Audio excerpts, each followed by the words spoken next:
Hey guys, tonight we will quietly step into the velvet-covered corridors, where candlelight shimmers on faces full of secrets, where power carries a scent mixed with incense, sweat, and strong liquor. Imagine yourself standing in the grand hall, embroidered carpets stretching long, your ears filled with whispers, and every glance at you feels like a test no one prepared for. This is not a bedtime fairy tale, but a journey where the body becomes a commodity, promises turn into weapons, and love games transform into politics. Tonight we will take you to the land where power and desire blend into one. And hey, get your spirit ready, because I fear you might not survive. Just kidding. Only a little. So, before you get comfortable, take a moment to like the video and subscribe, but only if you genuinely enjoy what I do here. Oh, while listening, don't forget to leave a comment letting me know where and what time you're watching from. I really love seeing our night owl map light up across the world. Now, dim the lights. Maybe turn on a fan for that soft background hum, and let's ease into tonight's journey together. Close your eyes, listen to the wind seeping through the old window frame, and let me take you back to the 16th century. England was still trembling after the storms of religion. On the throne had just descended Mary Tudor, Bloody Mary, with her executions of Protestants that terrified all of Europe. And then, when she died in the year 1558, a red-haired young woman with bright eyes heavy with worry ascended the throne. Elizabeth Tudor, the one history would call the Virgin Queen. The official event, the coronation of 1558, was not only a moment of power passing hands, but also a promise to the people: no more flames and bloodshed. England shall be illuminated by the wisdom of this queen. Yet as soon as Elizabeth sat upon the throne, she was surrounded by the familiar question, whom would she marry? The strange thing is this: instead of discussing law, trade, or military affairs, foreign envoys sent back reports filled with the most private details. One letter from the French delegation even stated, "The Queen's complexion appears rosy, her cheeks slightly pale, perhaps due to not yet recovering after her menstrual cycle." Chilling to read, but that was the reality of politics in the 16th century. Historians still debate to this day. Did Elizabeth truly choose celibacy as strategy? Or was it born of an inner fear, the fear of being bound to a marriage whose tragic ending she had witnessed through her mother, Anne Boleyn? Some argue she turned virginity into a weapon, while others say it was only a cloak to cover a heart full of wounds. You hear footsteps echoing through the grand hall. It is Philip II of Spain, who had just become a widower after Mary's death. He offered marriage to Elizabeth, as though the sister had barely passed before the younger one became the logical successor. Exactly like a family drama series, only missing the dramatic soundtrack. Elizabeth, with her calm smile, stretched the negotiations from month to month, year to year. She neither accepted nor refused. If there had been a seen but not reply award in the Middle Ages, Elizabeth would have taken the trophy. But you know, that game had its price. In Europe at the time, an unmarried queen was difficult to accept. Rumours spread that Elizabeth was impotent, that she had some deformity. Even malicious whispers claimed she was not a complete woman. Imagine today, if someone went on TikTok and publicly declared that a head of state had no womb, the internet would explode. And yet back then, such things were everyday talk. Then came Robert Dudley, stepping into the picture. The childhood friend, the man who stirred gossip around Elizabeth all her life. The tragic story of Dudley's wife, Amy Robsart, only sharpened the rumours. An official event. In the year 1560, Amy was found dead at the bottom of a staircase, her neck broken. The investigation ruled it an accident, but the public never believed it.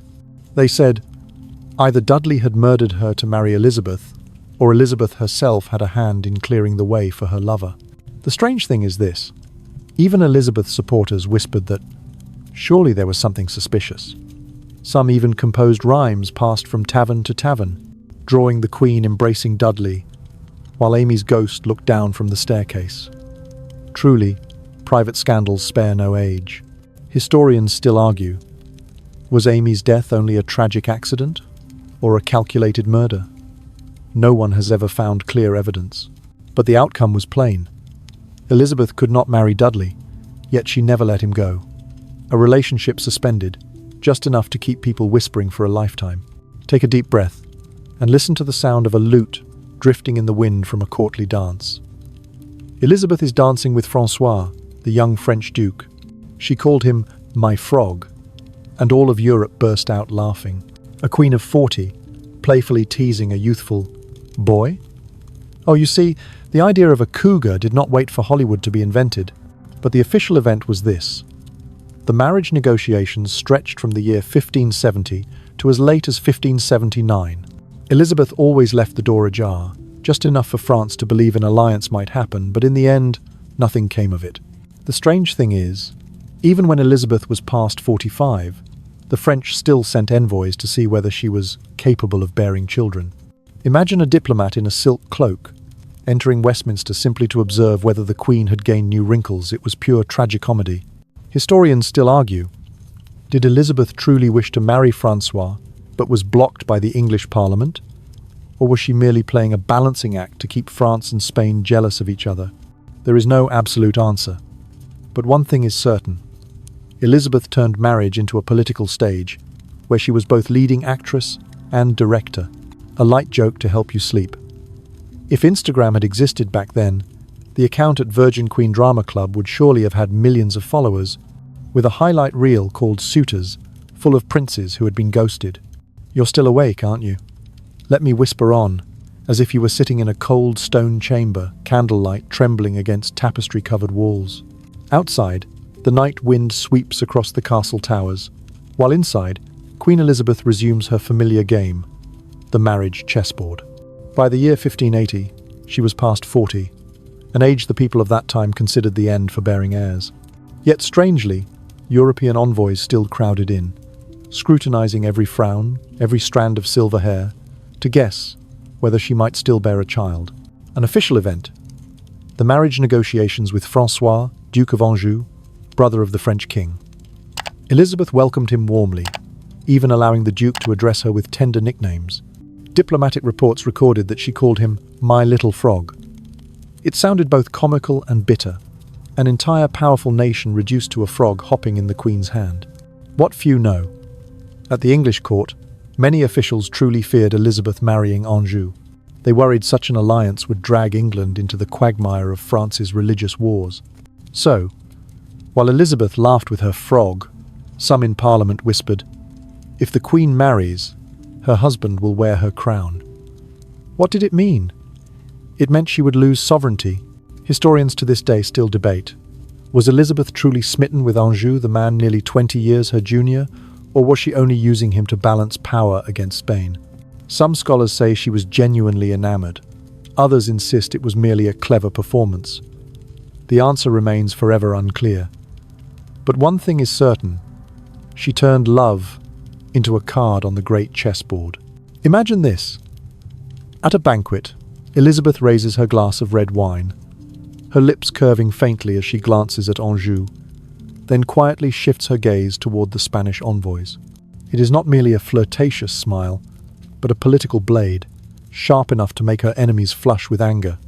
Do you hear it? The faint scrape of silver against porcelain, a tiny sound, yet one that creates more tension than the beating of war drums.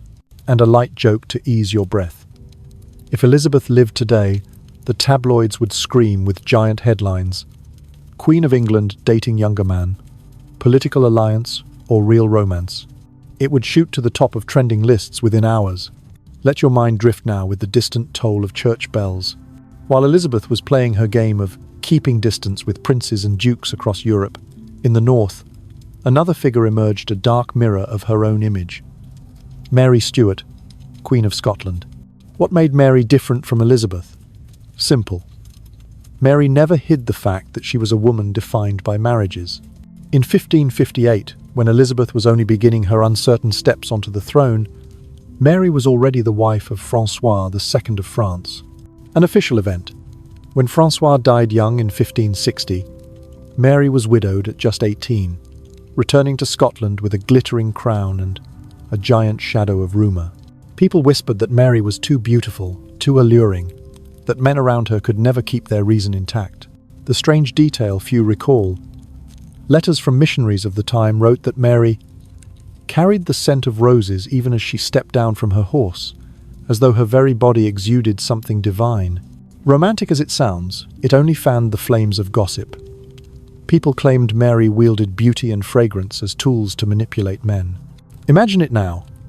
If a female politician today were constantly hit with headlines like "perfume that haunts Parliament," social media would explode in an instant. Historians still debate to this day. Was Mary truly involved in the assassination of her second husband, Henry Stuart Lord Darnley, or not? The official event was in 1567, when Darnley was found dead in an explosion, his body lying in the garden, his neck strangled. Only a few months later, Mary married James Hepburn, Earl of Bothwell, the man suspected of being the mastermind. In modern language, this plot twist was too shocking, like a Netflix scandal. Elizabeth across the border seized the opportunity. She let the rumors about Mary spread throughout Europe, so that her own image, the Virgin Queen, would shine even brighter next to the wanton Queen of Scotland. But the harsh truth was this. When Mary fled to England for refuge, Elizabeth had her confined for nearly 20 years. And throughout those 2 decades, Mary became the perfect instrument of propaganda. By simply pointing to her, the world believed all the more that Elizabeth's virginity was the highest virtue.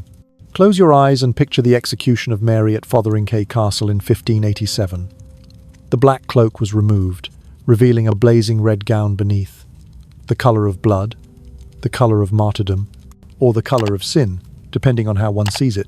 The first strike of the axe did not sever her head. The second still failed. Only with the third did Mary's head fall. And then, the strange sight. The wig slipped off, revealing thinning grey hair. People mocked, saying the legendary beauty had been nothing but a facade. Historians still argue. Did Elizabeth truly wish Mary dead, or was she cornered by her council and international pressure until no escape remained? Some say Elizabeth wept when she heard Mary had been executed, while others insist it was merely a performance of politics. Do you see it? In this game where the body is politics, Elizabeth wielded virginity as her weapon, while Mary was drowned by her passions. One turned herself into an icon, the other was branded a fallen woman, and both, in the end, could never escape. They were defined by their bodies, not by their minds. And a gentle joke to ease you toward rest. If Hollywood ever recreated this scene, the trailer would surely read, "One queen chose solitude, one queen chose love, and both paid with their honor." You hear the fan turning steadily, and then imagine Elizabeth's figure in old age. She was no longer the dazzling red-haired girl of her youth, but a queen who had lived through 4 decades of power, now forced to wrestle with her most formidable enemy, time. The official historical record, by the 1580s, Elizabeth had entered her 50s. By then, Europe no longer speculated about her ability to bear children, but instead scrutinized every sign of aging. She suffered hair loss. Her teeth had turned blackened from the lead in her cosmetics, and her skin had grown so ghostly pale from white lead powder that it looked almost spectral. Imagine it. An entire court forced to pretend that this chalk-white mask was a form of divine radiance. It sounds both tragic and comic, like when you overuse a filter in a Zoom meeting and your colleagues cannot decide whether to compliment you or to worry. The strange detail few know. Elizabeth was deeply afraid of anyone seeing her without makeup. Records note that she ordered her ladies-in-waiting to keep absolute silence about her true appearance when she first awoke. Every night, she sat for hours before her mirror, layering on the poisonous paints, fastening wigs strand by strand. Even in days of failing health, she refused to let herself be seen as an ordinary human being. That mask was not only to conceal age, but to sustain the legend of the Virgin Queen. Historians still debate. Did Elizabeth truly believe her image as an immortal goddess was essential to rule, or was she trapped in a snare of her own making? Some argue she was the first true genius of propaganda, mastering cosmetics and image to control public opinion. Others say that, by the end, she had become a victim of that very performance, a prisoner of her own mirror. Listen to the whispers in the taverns of Europe. Some called her the Witch of Cosmetics. Others mocked that the Queen's breath could fell even a strong knight. Caricatures spread in Spain and France, sketching Elizabeth with cracked features and a withered body cast at once as both dried-up virgin and aged wanton. Those contradictory extremes were wielded simultaneously to humiliate her. Meanwhile, inside the palace, Elizabeth enforced strict rules. No lady-in-waiting could marry, and certainly none could become pregnant without her permission. Even a small scandal could drive a dagger into the image of the Virgin Queen. And so, she punished them without mercy. Some were sent to the Tower of London for the simple crime of falling in love with a young nobleman. Do you see it? The loneliness she chose for herself, she imposed upon the women around her. A light jest to ease your breath. If Netflix ever made The Crown, Elizabeth I, there would surely be a special episode called Makeup and the Tower. At once tragic, comic, and terrifying. And then, as the century waned, when the wrinkles could no longer be hidden, Elizabeth still had to stand before her people. Picture her on the throne, a mask of white powder as thick as porcelain, eyes sunken deep, yet her voice rang out clear before Parliament. I have the body of a weak and feeble woman, but the heart and stomach of a king. The words became legend, but also a bitter confession. She knew the world would forever judge her body, not her intellect or her policies. And still, the whispers did not cease. Even after she had defeated the Spanish Armada in 1588, Europe did not remember her as a strategist, but as the aging spinster clinging to power. Historians still dispute whether Elizabeth truly lived her final years in loneliness and despair, or whether she found a kind of peace within the role she had chosen. No one is certain, but one truth remains. When the last candle in the palace went dark, Elizabeth could no longer remove the mask for her entire life. She had become the mask itself. Sit still, take a deep breath, and let this voice drift slowly into your ears. Tonight, we will walk together through the cold corridors of the Tudor palace, where Queen Elizabeth I spent her final days. The candles flicker, the wind hisses softly at the window, and in the center of the room sits a frail figure, her face covered in layers of ghostly white paint, still trying to maintain the aura of an untouchable sovereign. Yet beneath that mask of lead, the body is withering, and the soul is caught in the very web of legend she once wove for herself. The power of age and the mask of immortality. The historical record tells us, in the last years of the 16th century, Elizabeth was past 60. In that era, reaching such an age was already a miracle. But for her, remaining on the throne meant she could not be allowed to grow old in the eyes of her subjects. To defy time, she whitened her face with lead powder, painted her lips deep red to suggest vitality, and crowned herself with heavy wigs to appear forever youthful. The strange detail few recall. The lead in her cosmetics slowly destroyed her skin, leaving her with chronic ulcers. Some attendants recorded that whenever Elizabeth removed her mask of paint, her skin was cracked, raw, and burning as though seared.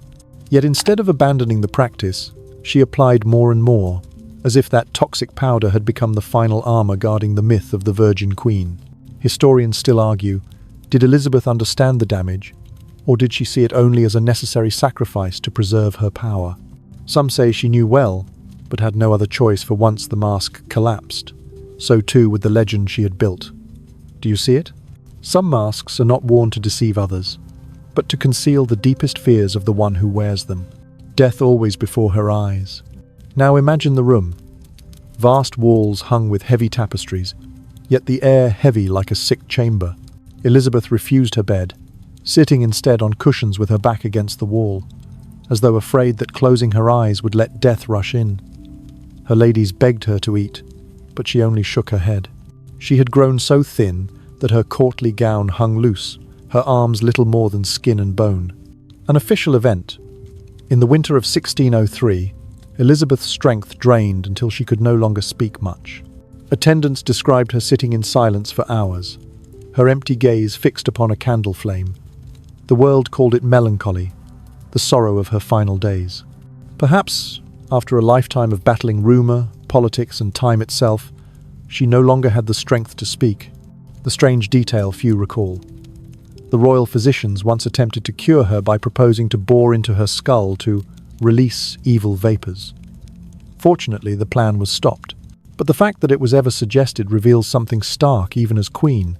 Her body was treated as an experiment. How bitter it sounds.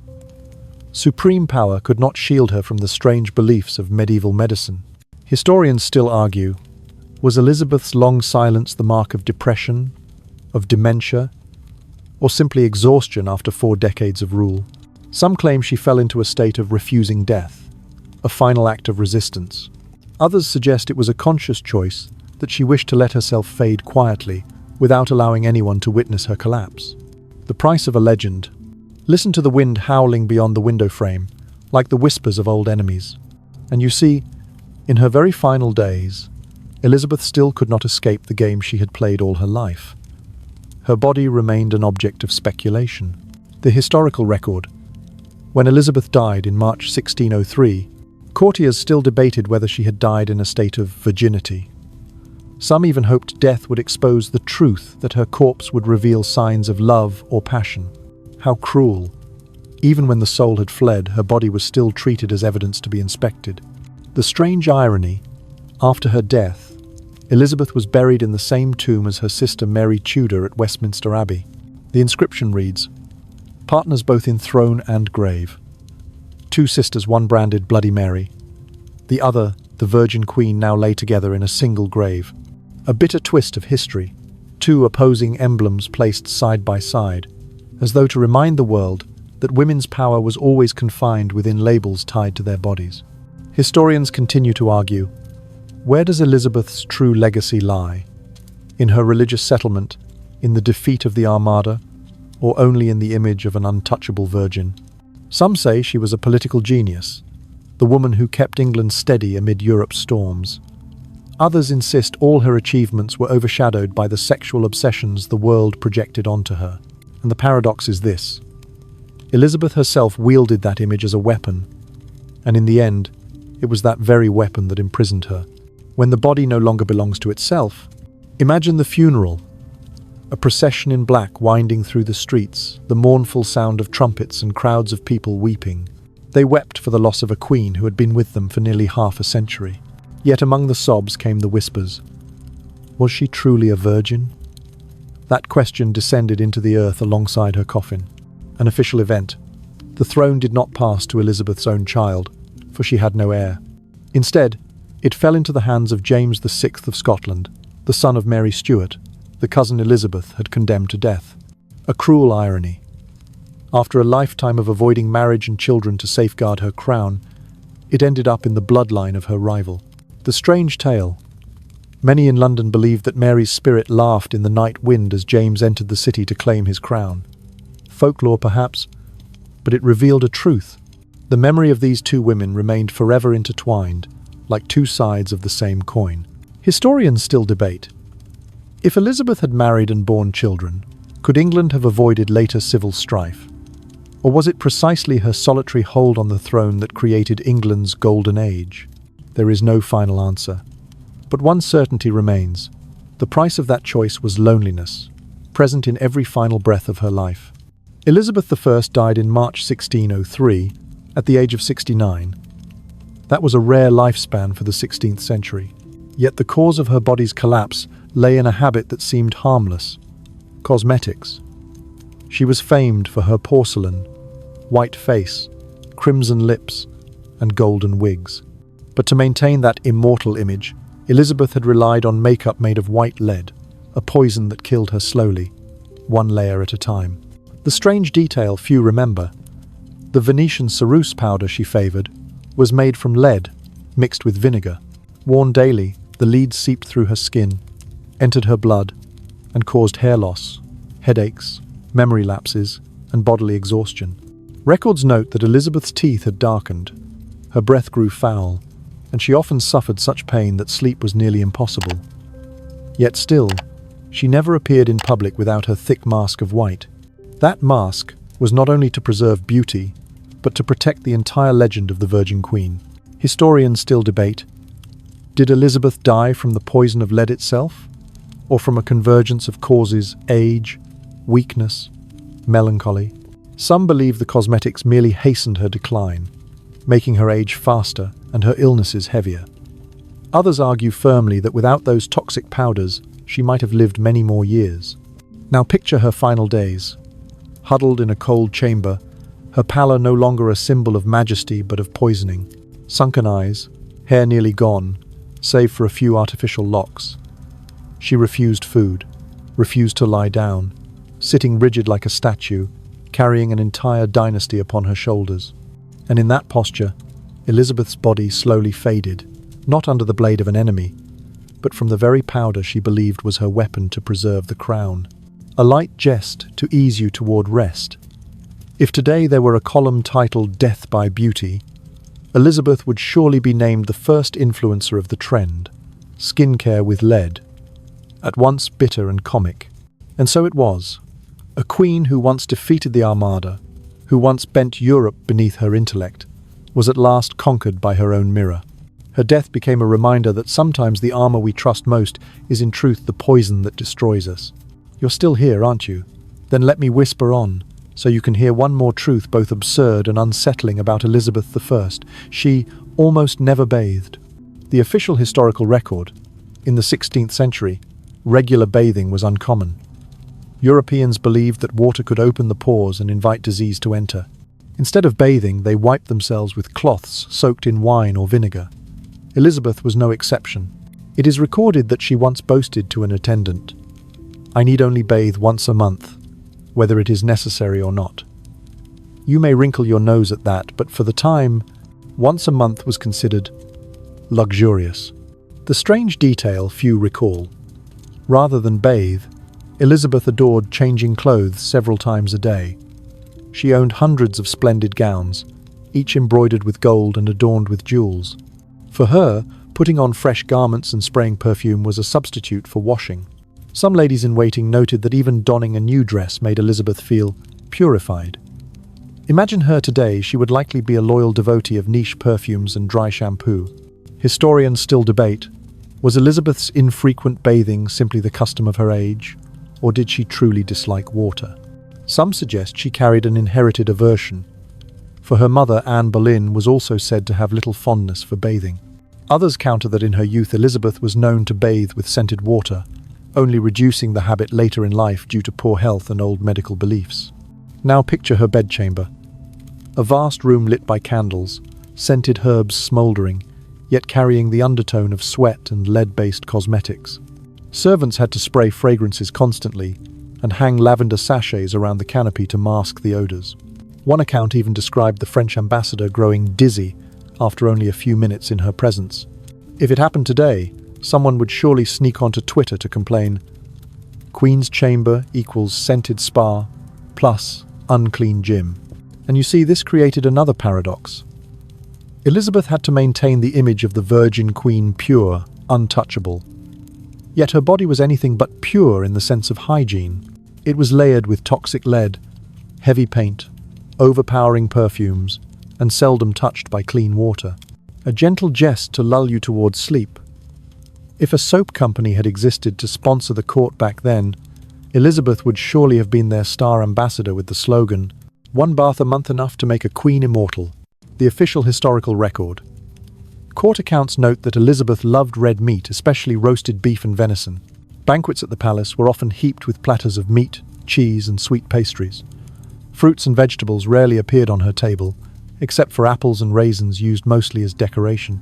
In the 16th century, this was not unusual. People believed that produce was food for peasants, while meat and wine were the rightful fare of nobility. The strange detail few recall. Elizabeth had a deep fondness for sugar. After meat-heavy feasts, she often indulged in a sugar banquet, refined sugar molded into flowers, fruits, or tiny figurines. It sounded elegant, but the consequences were severe. Her teeth gradually blackened, her breath grew foul, and so many foreign ambassadors recorded in their diaries that it is difficult to converse closely with the Queen. Yet Elizabeth proudly declared, "They say my teeth are black, but the whole court now follows this fashion." Indeed, she turned her own tooth decay into a trend.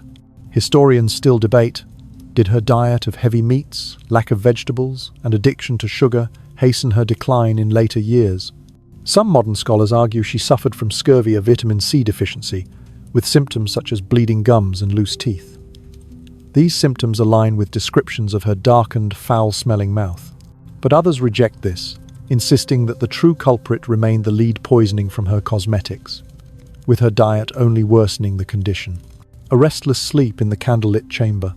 Imagine Elizabeth's bedchamber. Walls draped in crimson velvet, a towering four-poster bed with heavy curtains drawn, sachets of lavender and dried roses hung inside to mask the odors. Yet here was the truth.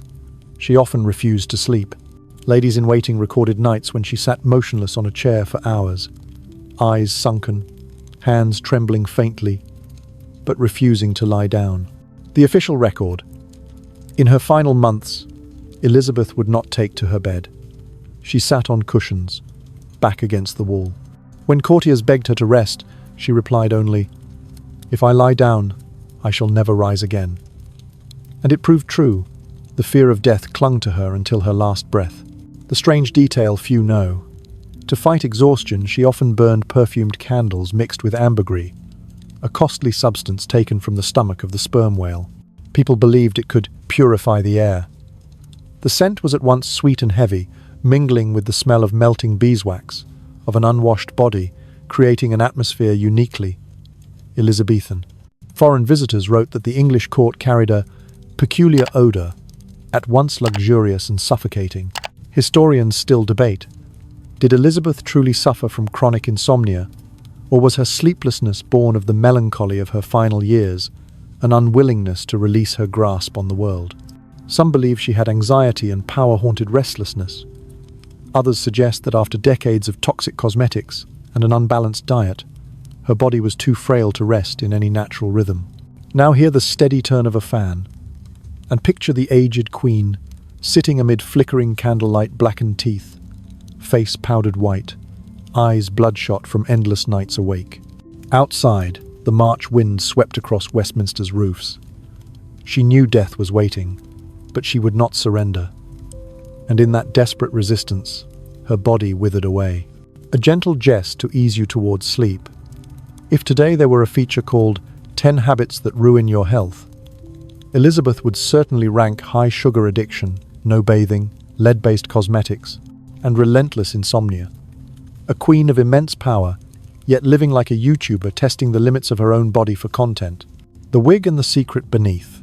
The official historical record.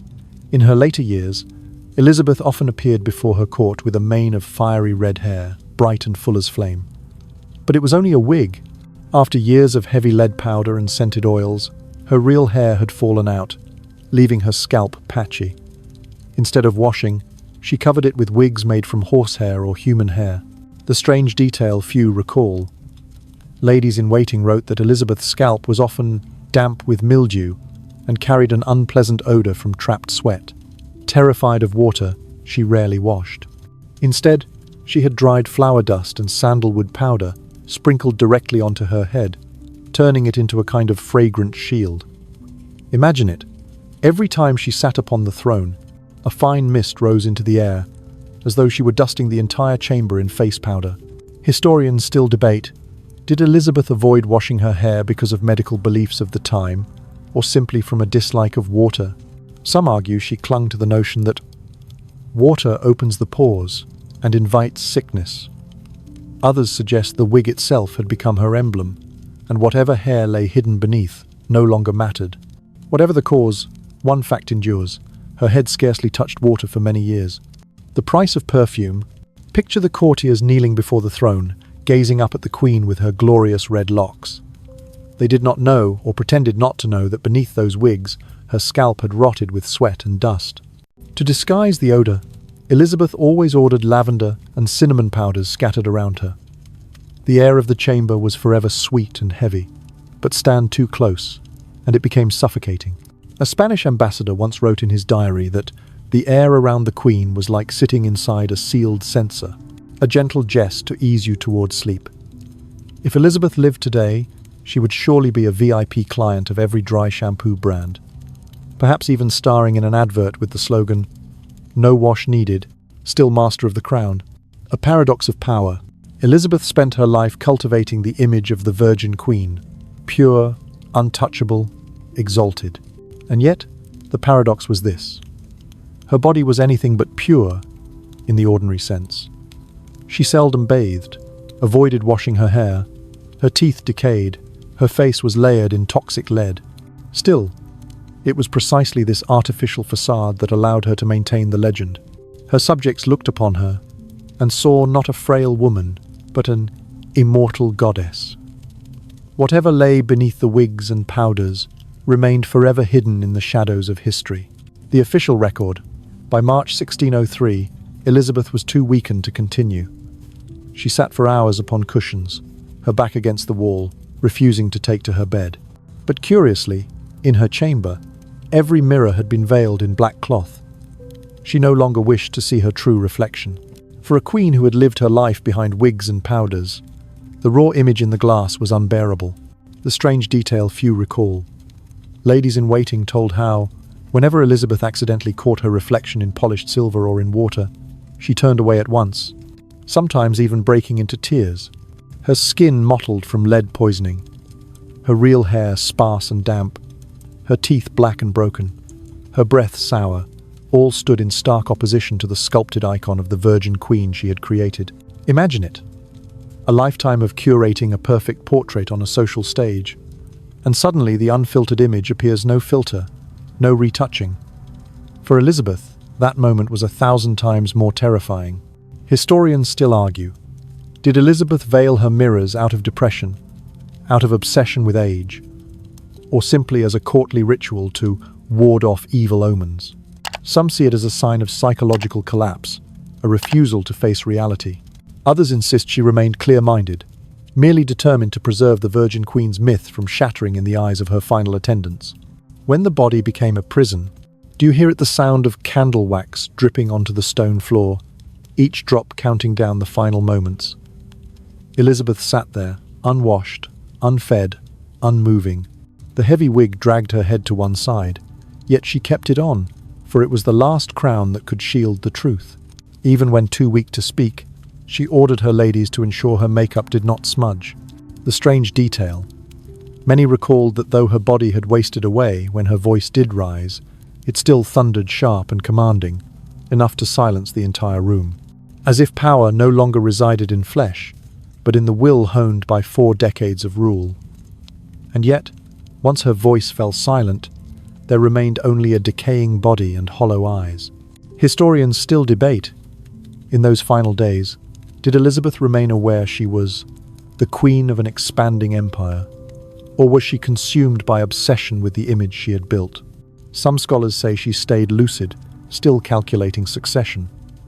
Others claim her last months were nothing but torment in solitude, when no one dared speak the truth to her, death in silence.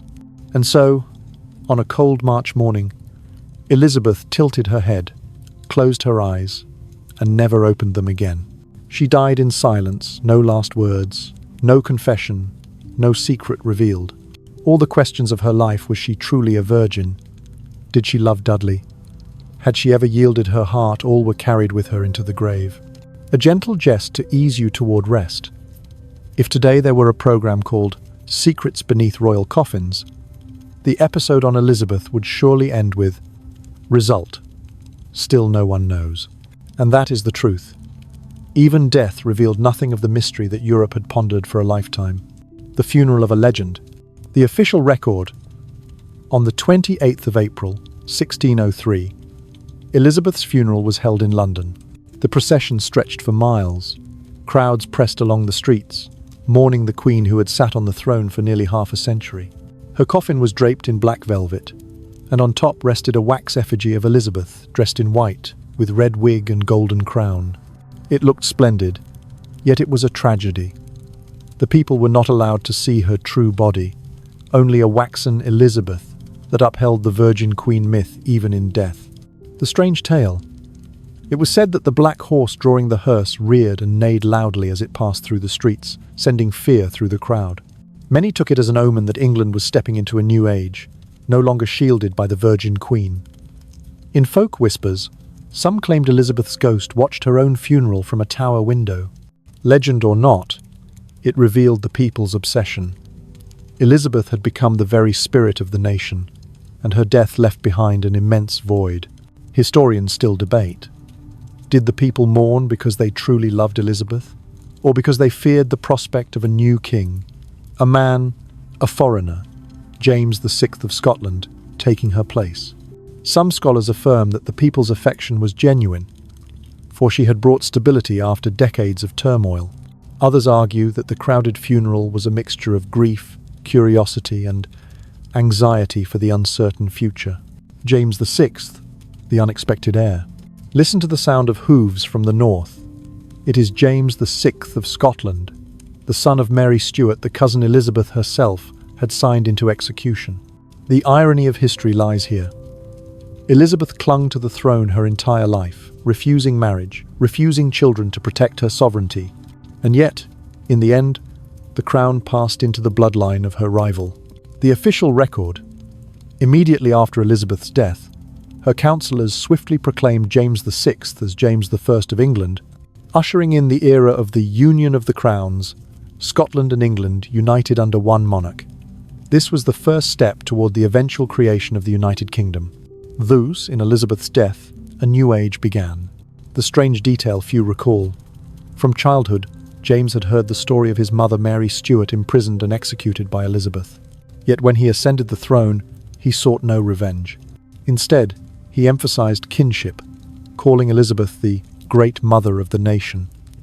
Perhaps James understood that to rule, he needed to inherit Elizabeth's legend, not bury it. Historians still argue, did Elizabeth truly intend James to succeed, or did she hesitate until the very end? Some sources suggest that in silence, she once nodded faintly when asked about James. But no evidence is conclusive. Some believe it was a wise, deliberate choice. Others think she simply had no alternative. Either way, the Tudor dynasty was closed, and the Stuart line began. The final irony: imagine the coffin of Elizabeth being lowered into the earth at Westminster Abbey. She was buried beside her sister Mary Tudor, the one once remembered as a symbol of failure.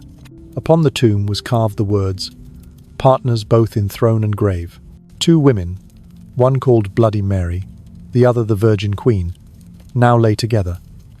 Two opposing emblems, yet sharing the same end, their bodies defined by titles, not by intellect or by heart. The strange tale. In the years that followed, Londoners whispered that on stormy nights, voices could be heard in the crypt. Some swore they heard Mary laughing with scorn, while Elizabeth remained silent. Such ghostly stories, though only imagination, revealed a collective unease. Two queens, two fates, both turned into symbols rather than remembered as women of flesh and spirit. Historians still debate. Where lies Elizabeth's greatest legacy in the Armada's defeat? In the flourishing culture of Shakespeare's age, or in the myth of the Virgin Queen? Some insist she embodied the Golden Age itself. Others argue she was simply a masterful actress, performing the role of the eternal virgin to her last breath, and imprisoned by that very role in the chronicles of history. Now you hear the faint whir of the fan, and picture the mourners dispersing after the funeral, leaving only the darkness settling upon Westminster's tomb. Elizabeth was gone, yet the legend remained. The legend of a woman who turned her body into a battlefield, who wielded wigs, lead paint, and solitude as weapons to hold her crown. And in the end, those very weapons destroyed her. A gentle jest to ease you towards sleep. If history had its own Oscars, Elizabeth would surely win Best Actress in a leading role lifetime performance as the Virgin Queen. Lie back now. Let this tale drift into your dreams. For Elizabeth's story is not only that of a queen, but also a reminder that power, beauty, and truth do not always walk the same path. And you are still here, aren't you? Then let us step softly out of the funeral chamber, away from the scent of candles and the sighs of the crowd, to look again at what Elizabeth truly left behind for England, a legacy both radiant and paradoxical. The Golden Age and the victory at sea, the official record. The brightest jewel in Elizabeth's legacy came in 1588, when the mighty Spanish Armada sailed to invade England.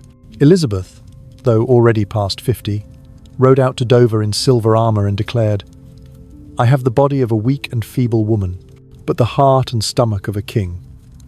That image became the emblem of national spirit. Though storms and seamanship played the greatest part in England's triumph, the people still saw it as a miracle brought by their queen. The strange detail few recall.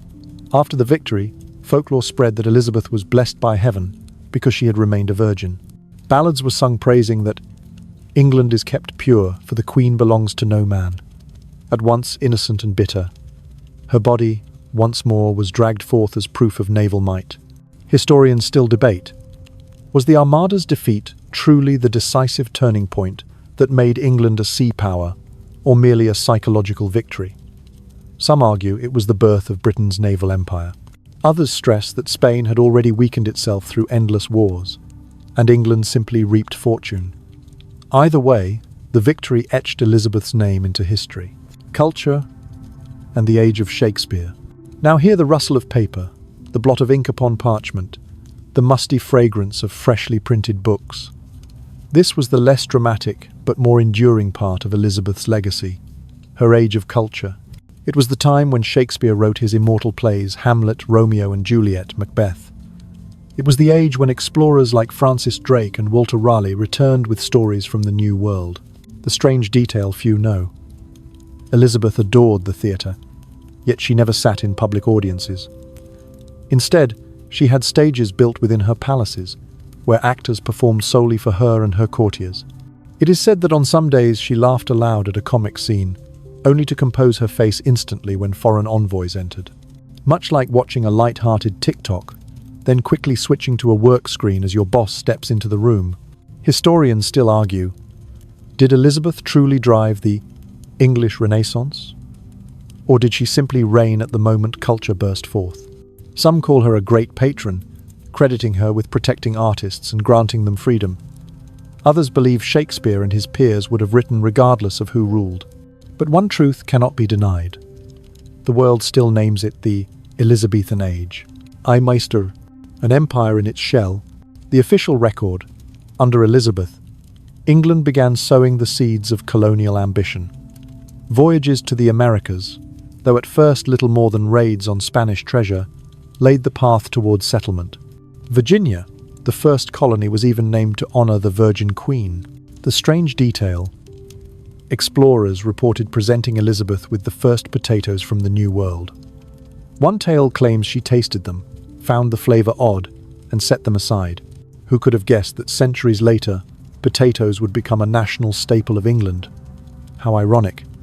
Her legacy was not only Shakespeare and the Armada, but also fish and chips.